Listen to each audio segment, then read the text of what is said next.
আমের চোকলা ছাড়িয়েছিস? চোকলাটা ছাড়া ভাল লাগবে, এখন আর ছাড়াতে হবে না তুই যেটা। গাইস দেখো, এখন মমিতা আমটা দিয়ে ফেললো জলের মধ্যে, একটুখানি সিদ্ধ হবে, সিদ্ধ হওয়ার পরে একটু আম দিয়ে ডালও করব আর একটু আমের চাটনি করব। তো গাইস দেখো, এখন সব দিয়ে দিয়েছে এরকম করে মমিতা। এখন এবার দেখো এগুলো সেদ্ধ হবে, সেদ্ধ হওয়ার পর দেখি তারপরে কি কি দেওয়া যায় আমের চাটনিতে। আর তারপরে আমের ডাল করব আজকে আমরা, আমের ডাল আর পটল ভাজা, ডিমের অমলেট, এটা দিয়ে। গাইস দেখো, মমিতা এবার এবার আমটাকে নামিয়ে নিল গরম জলের মধ্যে থেকে, এখন বের করছে আমটাকে। দেখো গাইস, তোমাদের যদি ভালো লাগে তোমরা অবশ্যই এই রেসিপিটা করো তোমরা। আমরা একদম হালকার মধ্যেই করেছি, কোনো ফোড়ন টোড়ন দিচ্ছি না, কারণ কি ফোড়ন দিলে তোমাদের দাদা ভাই আর মিমি খেতে চায় না, মমিতাও খেতে চায় না।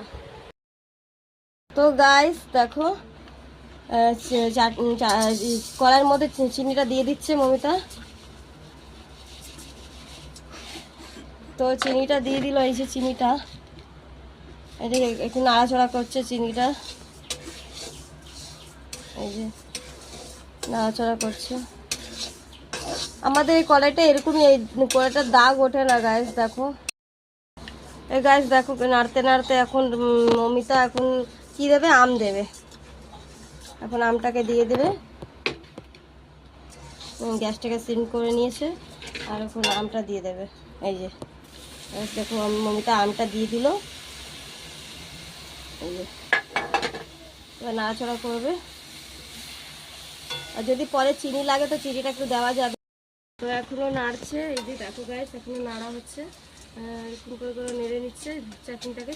বেশি যদি না গলে সেভাবেই করব আমরা, গলে গেলে একদমই ভালো লাগে না, তো শক্ত শক্ত থাকলে টেস্টি টেস্টি, একটু লাল লাল করলে ভালো হয়। তো আমি গ্যাসটা একটু বাড়িয়ে দিলাম, আর মমিতা নেড়েই যাচ্ছে, কেন কি না নাড়লে ওটা চাটনিটা মানে। তো গাইস দেখো, মমিতা এখন দিচ্ছে, এই যে মশলাটা উপর থেকে দিয়ে দিল, আর একটু গরম আছে, গরমটা ধরিস না। তো গাইস দেখো, আমাদের রেসিপি হয়ে গেল, তৈরি হয়ে গেল।